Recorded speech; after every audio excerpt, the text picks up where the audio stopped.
Welcome. I'm E.G. Marshall. No writer knew America, loved America, or could write about America better than Samuel Clemens. Even his nom de plume was distinctly American. It was the shout of the leadsman on the Mississippi River steamers, "By the Mark Twain." And it meant that the boat had just passed over a shallow and treacherous place and was now in water deep enough, clear enough, and safe enough. One of Mark Twain's best-known and most beloved characters was Tom Sawyer, whose schoolboy adventures are still part of the schooling of every American boy and girl. But did you know that Tom Sawyer grew older and had more adventures and was called upon to solve a murder and save an innocent man from the noose? Tom, listen. What's that? Look, through the window. All those men headed this way. What did they want? Tom, they say my father killed Jupiter Dunlap. Oh, now, there's no proof. Well, sometimes people get so mad they don't need proof. You stay inside. Stay with your father. Hand me his musket. Yeah, but Tom, there's 15, maybe 20 of them. You'd be surprised what one man with one gun can do.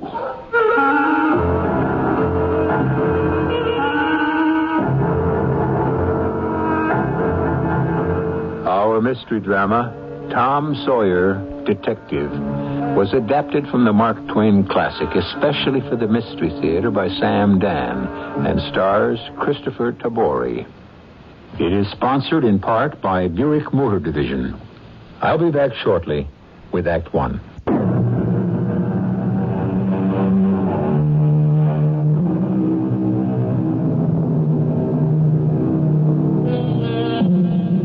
If you read Mark Twain's The Adventures of Huckleberry Finn, you will recall that Tom and Huck had some rattling first-rate adventures at old Uncle Silas's farm in Arkansas. Well, it is now some years later, and Tom is much older, but Tom is still Tom, and Aunt Polly is still Aunt Polly. And when Aunt Polly calls, Tom Sawyer still jumps. Tom? Yes, ma'am. Tom, I reckon you gotta pack up and go down to Arkansas. Your Uncle Silas needs you. Yes, ma'am. There's in considerable trouble down there. They think you'll be a kind of diversion for 'em. Marry Anita. And she just said point blank she won't have 'em. So he soured on 'em, and they're worried about it. You remember the Dunlaps from when you was down there? Oh, yes, Aunt Polly. As I recall, Brace Dunlap's the richest man in the county.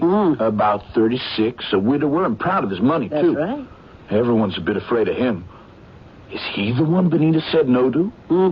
And I guess it must have set him back some. Well, Silas is trying to soften the blow. I don't follow you, Aunt Polly.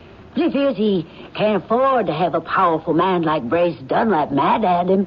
So he's trying to curry favor by hiring Brace's brother Jupiter to do some work around the farm. How can Uncle Silas afford to hire anybody? He's so hard-pushed and poor as it is. What a name, Jupiter. From what Benita writes, he's sly, lazy, and sneaky. That's right. I remember Jupiter. And I also recall he was a twin. The other brother was named Jake. You mean there's 3 Dunlaps for your poor old Uncle Silas to contend with? No, Aunt Polly. We don't have to worry about old Jake Dunlap. He got to robbing and killing, but he escaped from jail, went north somewhere, and nobody's heard from him in years. Everyone says he's probably dead by now. That's a mercy. The thing that's mostly worrying your cousin Benita is the tempers that no-account Jupiter gets your Uncle Silas into. Tempers? Aunt Polly, you must be joking. Dear old Uncle Silas? Why, he don't have any temper. Well, he does now. She says your uncle's a changed man on account of all this quarreling. Everybody blames Silas, because after all, he's a preacher, and he got no call to quarrel in the first place. So he hates to go into the pulpit. He's so ashamed. And folks have begun to cool toward him. All on account of that Dunlap tribe. And the worst of it is... You mean there's more? My poor Benita feels it's her fault. So she's thinking maybe she better marry Brace Dunlap after all. Oh, no, Aunt Polly. We can't let her do that. We just can't. remember my cousin Benita as so sweet and kind. And I remembered Brace Dunlap as so hard and sour. I was sure he'd be cool to her. I had to put a stop to this. How? Maybe when I'd get there, I'd figure out a plan. Well, the trip began lucky enough. I caught a steamer headed all the way down the lower Mississippi, so I wouldn't have to change at St. Louis. And it was a quiet enough trip, till we stopped at some little one-horse town just below the Arkansas line. And I seen these two men come aboard. One was very tall. The other was very short, but both looked powerful and mean. I noticed they stood by the rail and just stared at everybody on board. Now, they're looking for someone, I said to myself, and I believe that someone ain't going to be happy to see them. But it was clear they weren't looking for me. So I went below to my cabin, and I closed the door. I was about to strike a light when I heard a sound. There was no mistaking that sound. Nothing in this world sounds exactly like it. It was a pistol being cocked. Don't strike a light. You're holding the trump card in your hand, mister. What are you aiming on doing? I'm aiming on staying in here. For how long? But I don't have to ask. I know. What do you know? You're hiding from the two men on deck. The tall one and the... How would you know? I figured it out. How?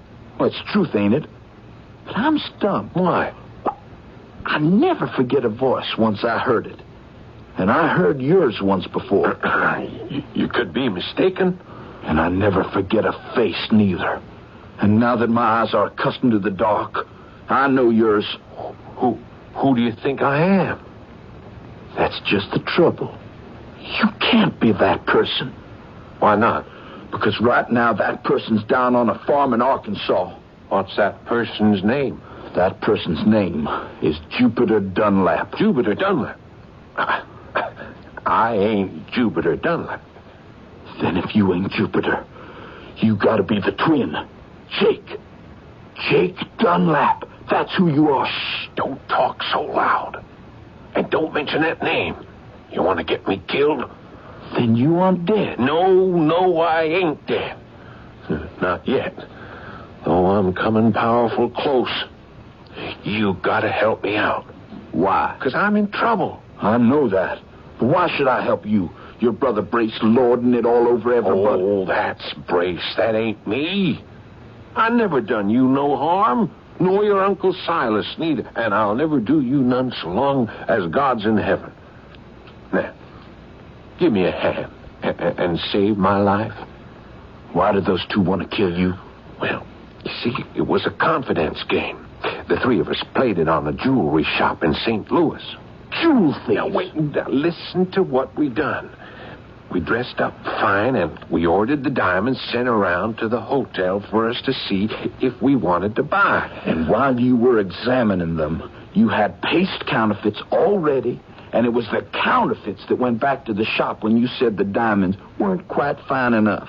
Say, are you in the trade? What were they worth? $12,000. And you got away with them? Clean. Only trouble was, you see, we each had the same notion. What notion? To rob the others. What? If that isn't the orniest, most low-down... Well, maybe yes, maybe no. But the long and the short of it is that I was able to sneak off with the diamonds, and they've been hot on my trail. And now that trail comes to an end. No, it ain't. Now, you swore you'd help me get away. I swore no such thing. Oh, you gotta help me. Can't leave them two cutthroats to kill me. Oh, that's no way to talk about your pal. I'll do anything you say. Give back them diamonds. Give back the diamonds? Yes, to the jewelry store. I can't return the diamonds. Why not?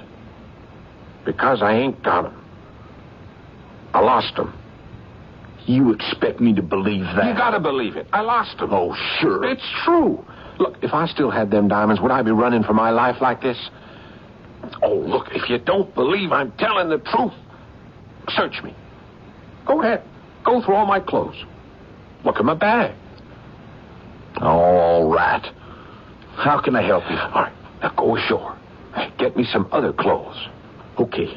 I'll get you one of those new stovepipe hats and a pair of plaid breeches, maybe green and black. That'll do it. A cotton velvet waistcoat, some goggles, some whiskers and goggles. Now, that should get me off the boat. Well, let's say it does.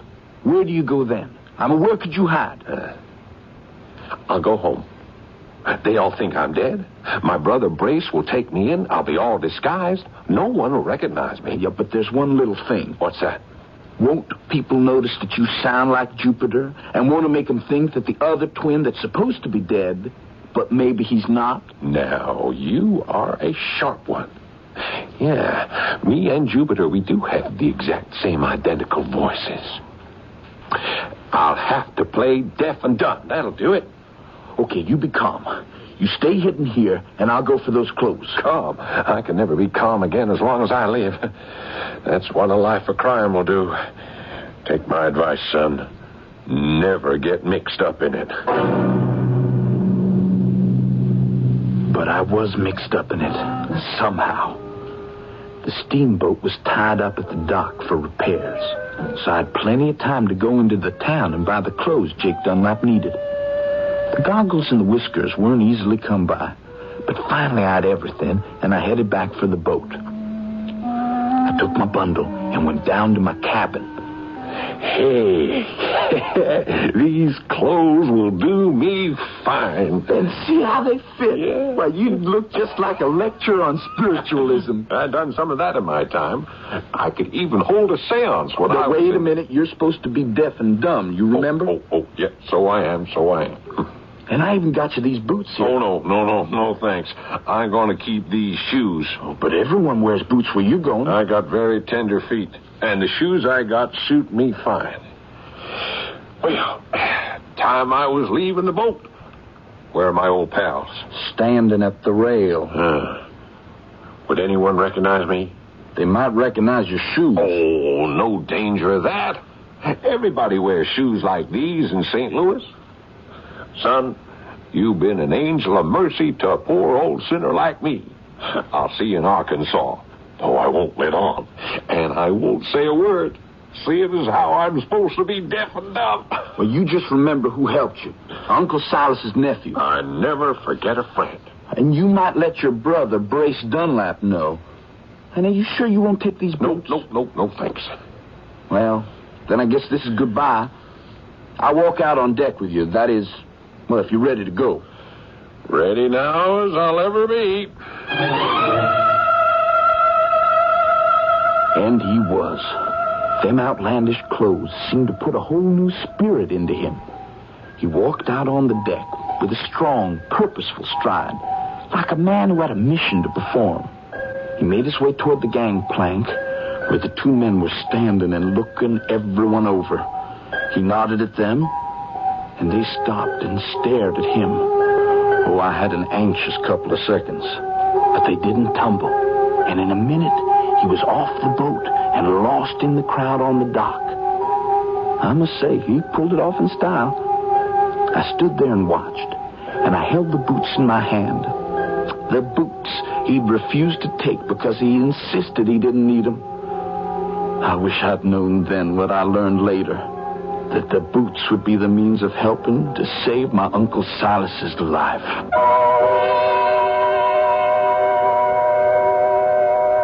Tom Sawyer, detective. And you must admit that Tom attracts danger and adventure just by breathing, just by walking into a room. I mean, most people go on an ordinary steamboat ride and all they get to see is the scenery.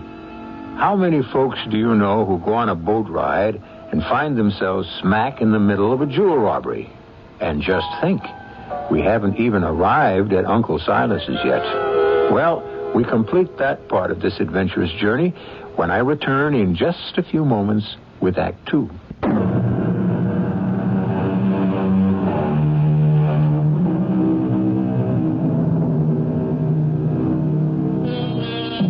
Tom Sawyer is bound for his Uncle Silas's farm at Arkansas to help Silas and his family through some rough sledding. The problem seems to be a wealthy farmer named Brace Dunlap who wants to marry Tom's pretty young cousin Benita. But These things take two, and Benita isn't having any. As you've already heard, by a coincidence, Tom has helped save the life of Brace Dunlap's brother, Jake. Will this change Brace's attitude? You know perfectly well it won't. Brace wants Benita, and Brace is a man who gets what he wants. I believe I already told you Jake Dunlap got off the boat safe enough and gave his pals the slip. We were supposed to sail within the hour, but just as we were building up steam, we blew a bolt head or a cylinder head. I never did get it straight. And we were stuck there 3 more days till they fixed it. So it was well over a week later when I arrived. Benita was waiting for me at the dock. I'd forgotten how pretty she was, but she looked so worried. I'm so sorry, Tom. Forgive me. For what, Benny? For it's 3 miles. We have to walk it. I couldn't even come for you in the horse and wagon. Oh, I don't mind. And poor Caesar, he went lame. We can't afford a new horse. If these was other times, a neighbor'd be glad to lend us one, but these are new times, Tom. Bad times. Brace Dunlap? Brace Dunlap. Papa tries to be nice to him, but it doesn't work. Never made Uncle Silas think he could mollify Brace by giving work to that no-account Jupiter. You know Papa. He thinks that by doing a kind deed, you appeal to a person's better nature. And the trouble is, Brace Dunlap just don't have a better nature. I know that's a hard thing to say, especially for a preacher's daughter. But it's the truth. I was willing to give up. I said I'd marry Brace, but Papa said he wouldn't hear of it. And he's turned Papa into a nervous, angry, hateful person. Tom, what am I going to do? I want to save Papa. Oh, we'll think of something. We kept walking along till I seen a paper posted on a tree by the side of the road. First I thought it was a poster for a runaway slave. But then, when I stopped to look, I saw it was something else entirely. $2,000 reward for the information leading to the arrest and conviction of 3 men who stole 2 rare gems from a St. Louis jewelry store, or for the recovery of the jewels. Oh, I wish I could find those gems, Tom. $2,000. It's a lot of money. Oh, that could make Papa independent. He wouldn't have to fear any man. Sometime, Benny, when all this is over, I'm going to tell you a story about those gems. Why, Tom, what do you know about stolen jewels? Oh, wait a minute. You hear a voice? Oh, good for nothing. Yes. No, it's Papa. You see, off in the field there, he's yelling at Jupiter again. Say, it looks like he's fixing to do more than just yell. He's picked up a stick. We have to stop him. Papa, Papa, no! Acre, don't hit me. You ought to be lucky I don't... Papa, no, Papa, please. Stay out of this, Benny. Papa, I won't. Papa, look, here's Tom Sawyer. He's come to visit. Hello, Uncle Silas. Tom Sawyer. Who's Tom Sawyer? Papa, you know Tom. Don't you remember me, Uncle Silas? Tom. Oh, yes, Tom. Lord bless you, Tom. I ain't very well these days, and I think my memory's gone. Tom, I was a-praying to the good Lord for a true help in my hour of need, and he sent you. Are you all right now, Papa? I know the Lord is displeased with me, children. Displeased with you, Uncle Silas? Oh, Papa, not with you. Yes, he's trying me the way he tried Job. Jupiter is my affliction, and I cannot abide him. I look at him. He stands there shaking, nervous. His hands keep running across his face, and he talks like a fool, and he behaves even worse. And the terrible thing is, I want to kill him. Papa. Now, Uncle Silas, you can't mean that. Yes, I actually and truly wish to take the life of a fellow human being. Me, who always considered himself a man of God. I'm being punished for my evil thoughts, children. Punished. Now, come home, Papa. You'll feel better for a nice hot supper. No, child. I'll never feel better again. But he did. It takes a real strong bad mood to withstand homemade hot biscuits and fried chicken and pie. I swear. Even if Benny didn't have the looks, men would still want to marry her for her cooking. Well, Uncle Silas's spirits were raised up again when suddenly there was a knock on the door. And it was Brace Dunlap. Right off, I could see the resemblance to Jake and Jupiter. But he was younger, better looking. And he had something neither of them had. A cruel, mean look around the mouth. But he did talk nice and pleasant. Good evening. I'm sorry to interrupt you folks. Good evening. Will you join us at supper? I wish I could, Miss Benita, but I'm worried about my brother. Are you? I expected him home over 2 hours ago. Would you know perhaps what might have kept him, Reverend? How would I know? Am I your brother's keeper? Papa. Sorry I disturbed you. It's getting dark now. I better go out and look for him.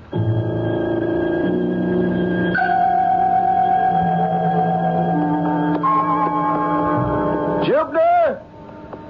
Jupiter! Jupiter!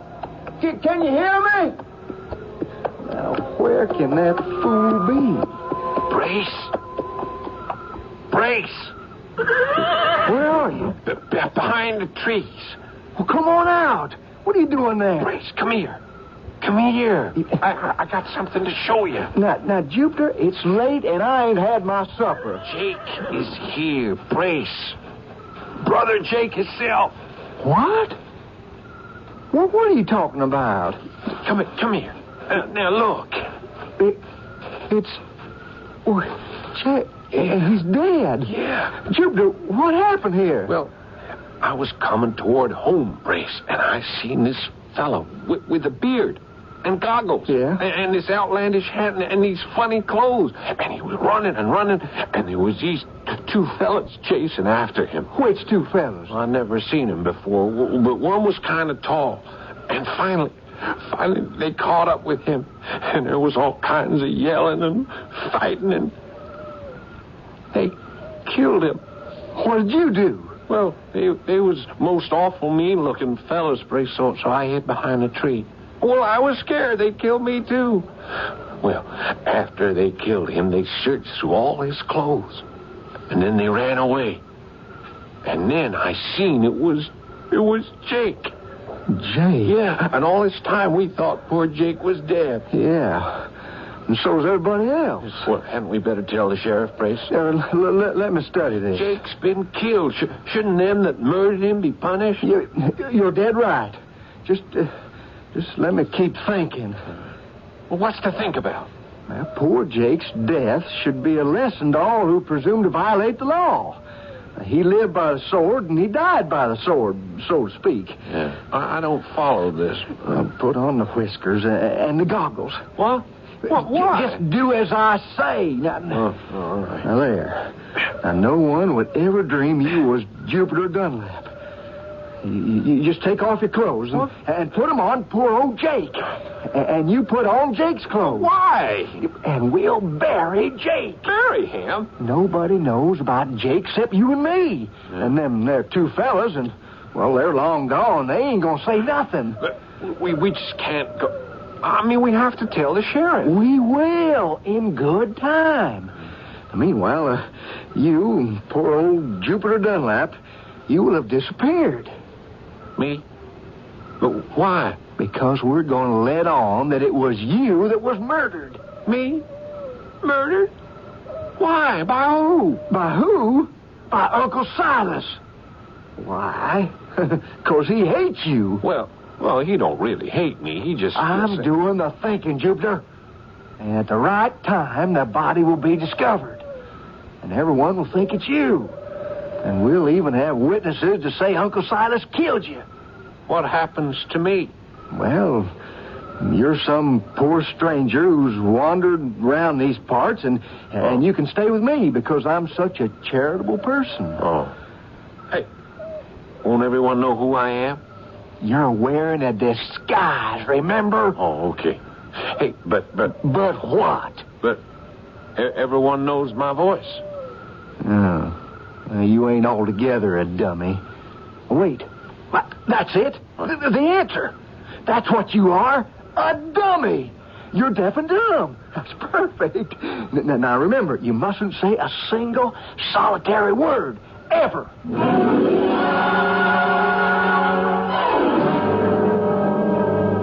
Judge Farnsworth? Morning, Benny. Well, come on in. Sit a spell. Oh, thank you. This here's my cousin Tom Sawyer from Missouri. How'd you do, son? It's a fine state, Missouri. Thanks, sir. Is your pa about, Benny? Oh, he's off somewheres, Judge. You want I should find him? Well, no. I might just as well talk to you. Benny, have you seen Jupiter Dunlap? No, Judge. He's been missing almost a week now. He ain't shown up here. There's talk going the rounds about the village. What kind of talk? Talk that your pa murdered Jupiter Dunlap. Oh, but that ain't true. How do we know Jupiter's been murdered, Judge? You don't have a corpus delicti. I see you know your law, son, but still, the talk is getting powerfully strong. It's that Brace Dunlap. He'll do anything to hurt Papa. But the fact is, Jupiter has disappeared. Oh, Judge, what are we going to do? I thought you might help. Me? Well, what can I... How do you believe your pa is... Well, could he actually have killed Jupiter? Judge. Did he ever threaten to kill Jupiter Dunlap? No. Oh, well... Yes? Well, you see, Jupiter drove Papa out of his wits. All right, that's what I want to hear. Why? But I'm a friend of your pa's. And if matters should ever arrive there, and I'm not saying they will, that should be the defense his lawyer should plead. His lawyer? Well, but Judge... And don't you ever breathe a word that I've been here and talked about it. You understand? Now, good day to you both. Oh, Tom. I can't believe it. Would Brace Dunlap murder his own brother just so he could lay the blame on Uncle Silas? He'd do anything. He's a devil. He's fixing to have Papa hanged. Oh, now, wait, Benny. He'd stop at nothing. Maybe Jupiter just ran off and... Tom, you can't let him hang Papa. You can't. Oh, promise me you'll save him. Well, now, sure, Benny. I promise.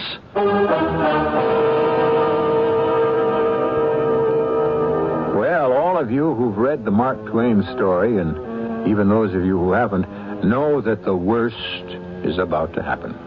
And how does Tom propose to handle it? Well, would Mark Twain fail to give one of his favorite characters an inspiration in time of need? You know he wouldn't. So you be here when Act 3 arrives in just a few moments.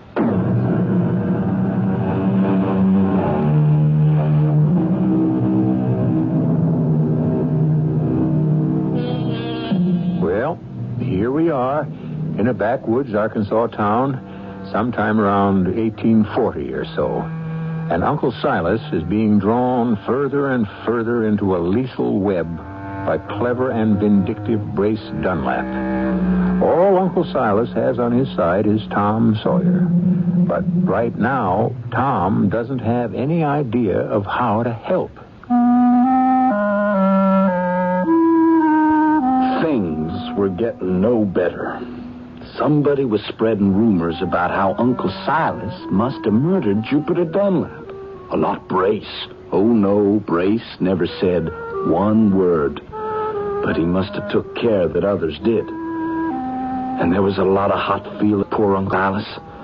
Nobody at all ever came to hear him preach on Sunday anymore. And then... Afternoon, Miss Benny. Would your father be at home? Yes? Who's that with you? Oh, this fella, you mean? Mm-hmm. Well, I don't know his name exactly. He's a deaf mute. Can't speak nor hear. Poor soul. Came wandering through town, all ragged and hungry. So I've been giving him a place to sleep and his meals. By George, the fellow was wearing the very get-up I'd bought for Jake Dunlap. The stovepipe hat, the plaid pants, the waistcoat, the goggles, the whiskers. That's who it was. Jake Dunlap. Silas, I come here on a most important matter. You have? You know, Silas, that I've got money and property, and I mean to do very good by Benita. Not another word. Well, what have you got against me? You're a mean, cruel, evil-minded man. But nobody else thinks so. I don't care what other folk think. I know better. Look at me. How charitable I am. I've taken this poor, afflicted soul into my own home. Brace Dunlap, leave my house. Shouldn't we ask Benny what she thinks? Benny's just a child. Papa, maybe, I've been considering... There. You hear? Never. You ain't gonna throw your life away on a corrupt, vicious person like Brace Dunlap because you're feeling sorry for me. I won't allow it. Now you, Brace Dunlap, get before I take down my flintlock. Now, Uncle Silas, there's no need to get excited here. You hear me, Brace Dunlap? Get and do your worst.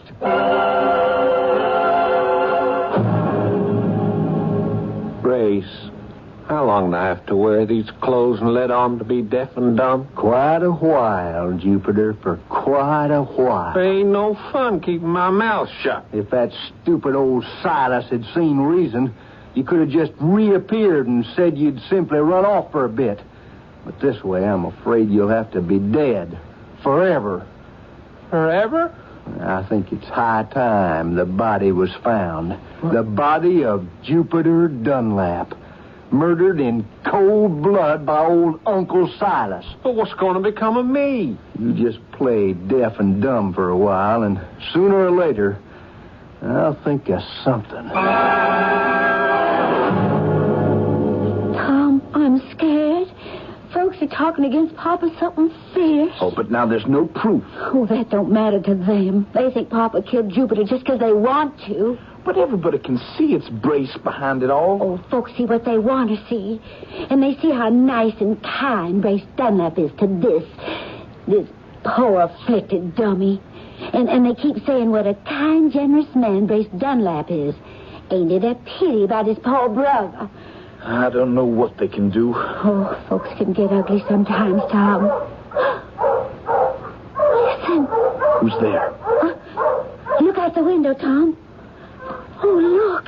It's a whole gang of men with dogs, and they're headed this way. Where's your Uncle Silas? Asleep. You go stay with him. No, Tom. You do as I tell you now. Stay with Uncle Silas. What happens in a thing like this is that one man with a gun can change a lot of people's minds. Lots of folks just get swept away by excitement of being part of a mob. But they calm down quick enough if they see a gun on the other side. I took Uncle Silas's old musket off the wall and stood outside the door and waited. There was maybe 15 or 20 men, and they were led by Brace Dunlap. Evening. What can I do for you, gentlemen? Is your Uncle Silas at home? And what if he is? I'm sure he'd like to join us. Doing what? Well, to help clear up some rumors. What sort of rumors? Oh, about my brother Jupiter being dead. How? Well, if Jupiter's dead, there's got to be a body, don't there? That would seem to make sense. So, all the neighbors volunteered to pitch in with their hounds to search. We'll settle this thing once and for all. If we don't find the body, it'll mean poor old Jupiter just run off somewhere. I see. We figured Silas, as a neighbor, would like to lend a hand. Well, Uncle Silas ain't feeling too good. Mind if I take his place? Oh, not at all. That should have warned me something was off. But what could I have done about it? I could see Brace drawing the noose tighter and tighter. Somehow I knew they would manage to find the body. But one thing I couldn't understand. Would Brace go so far as to murder Jupiter just to have revenge on Silas? Here, it's here. This heap of fresh-looking dirt. I turned it over. And all my land, look, it's Jupiter. Yes, it's my brother Jupiter. Those are his clothes. You can see it's Jupiter. It's true. Silas must have killed him. And now you see here, mister. I was walking through the woods. It was maybe a week ago. I seen Silas and Jupiter. Silas was a-hollering at him. Silas was saying, I'll kill you. And I seen him pick up a stick, a heavy stick. Hold on! Now, nobody's got a right to take the law in his own hands. We're all civilized people. Now, let's show this gentleman visiting from St. Louis how fair-minded we are. Right. Let's see that Uncle Silas gets a trial. Yeah, he's right. Let him get Tom? Benny, in a couple of minutes, the sheriff will be here. The sheriff? Why? They found Jupiter Dunlap's body. Oh, no. They're convinced Uncle Silas did it. Did what, Tom? What? Papa, they found Jupiter's body. Oh, did they? Papa, somebody killed him. I know. I killed him. Oh, no, Papa. I did it. I hit him a good lick and I killed him. Oh, no, you didn't. Now, hold on, Uncle Silas. Somebody buried him. Who? Me. I killed him, then I shoveled him under. Uncle Silas, you did no such thing. I did. And I'll swear to it on the Bible in a court of law. The judge wanted to appoint a counsel for Uncle Silas. But Benny insisted I should be it, which according to the law was legal. And I tell you, there was nothing I could do. I was stumped. I couldn't trap that witness. I was walking in the woods that evening and I seen Uncle Silas. But now, if it was the evening, how could you see? It was the early evening, about 4 o'clock. Or wouldn't that be the afternoon? In these parts, we call that the evening. I was getting nowhere. I couldn't shake his story. He had seen Uncle Silas beat Jupiter. He had heard Uncle Silas threaten to kill him. You could hear folks muttering against poor Uncle Silas. But the worst part of it came when... Tom Sawyer, as counsel for the defendant, is there any evidence you wish to present? Well, now, Your Honor... No, don't listen to no one else. I confess, I killed him. Order before I clear the court. I killed him. I'm guilty. I never wanted to harm a living creature. But suddenly, all the wrongs his brother Brace done me come to my mind. All the insults that man, that scoundrel there, his brother, had put upon me. How they plotted to ruin my poor family. Now. Now I got it. Sit down, Uncle Silas. Sit down. A murder was done, but you never had a hand in it. Your Honor, may I speak? Please. For 2 weeks or so now, there's been a handbill offering $2,000 reward for diamonds stolen in St. Louis. What does this have to do with the murder? Everything. The night of the killing, the man who stole them diamonds was just running through the woods, chased by 2 others. Who were they? His pals, whom he had betrayed. Well, they caught up with him and killed him. But you still haven't explained why... They left his body in the woods and ran off. Sometime later, 2 other men came across that body. And do you know what they did? One of them changed clothes with the corpse. From stovepipe hat all the way down to shoes. How can you make that statement, Tom? I'll go further. That man that put on the dead man's clothes and disguised himself as the dead man was Jupiter Dunlap himself. But Jupiter Dunlap's dead. No.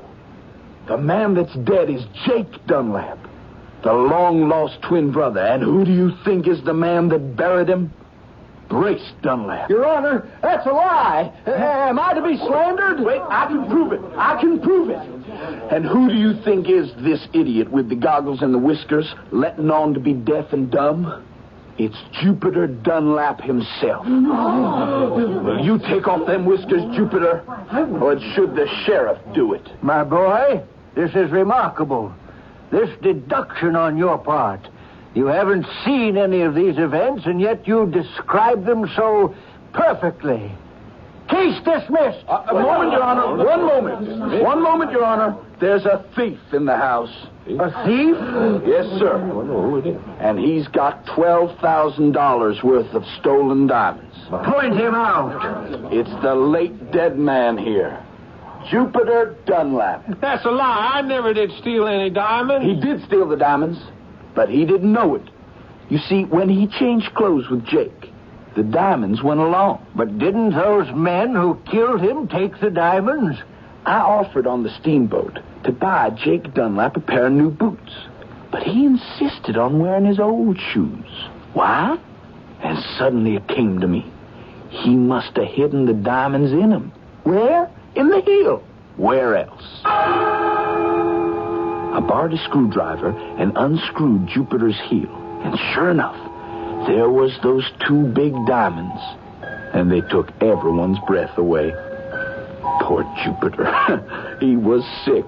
Had he only known, he could have gone away and been rich. I shall keep these and notify the owners. And it will be a real pleasure to turn over the reward money to you, Tom Sawyer. You have earned the deepest and most sincere thanks of this community for lifting a wronged and innocent family out of ruin and saving an honorable man from a felon's death. Oh, thank you, Judge. But anyone could have done it.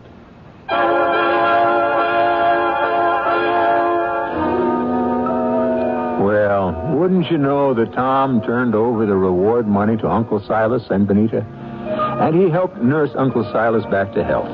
And the whole town would gather every Sunday to hear Uncle Silas preach. And the entire family was happy as birds.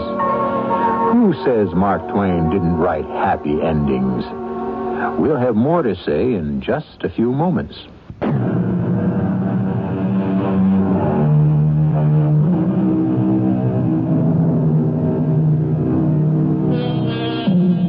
We still have Brace Dunlaps, and we will also have our Uncle Silas's. The question is, will we always have enough Tom Sawyers to right the balance? Tom Sawyer was a hero. Perhaps the word hero is somewhat out of fashion these days, and perhaps we're too sophisticated for genuine heroes. But who do we have to replace them? Our cast included Christopher Tabori, Paul Hecht, Evie Juster, Bob Caliban, and Gilbert Mack. The entire production was under the direction of Hyman Brown. And now, a preview of our next tale. No, these paintings are not mine. Who's to know the difference? They're the work of Francois Millet. Must we discuss that tiresome Millet? No, you see how each painting bears his hallmark, his unique style? Monsieur, these things are lost on me. I know nothing of art. Oh, isn't there anything you could do to help Millet? Oh, sit beside me, and we can talk more comfortably. Yes. No, surely there's something you could do for him.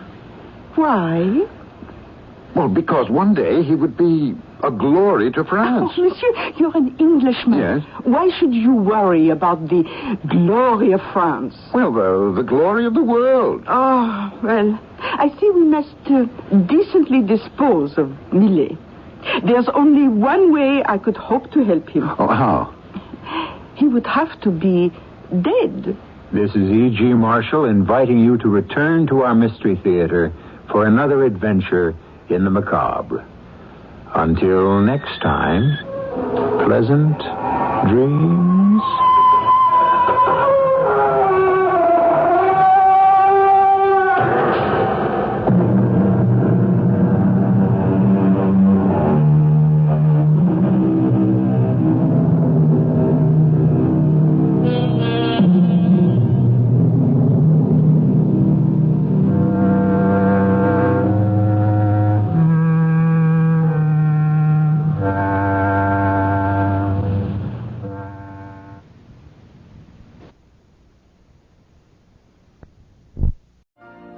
You've been listening to the OTR Gold Network. Find more classic radio at otrgold.com.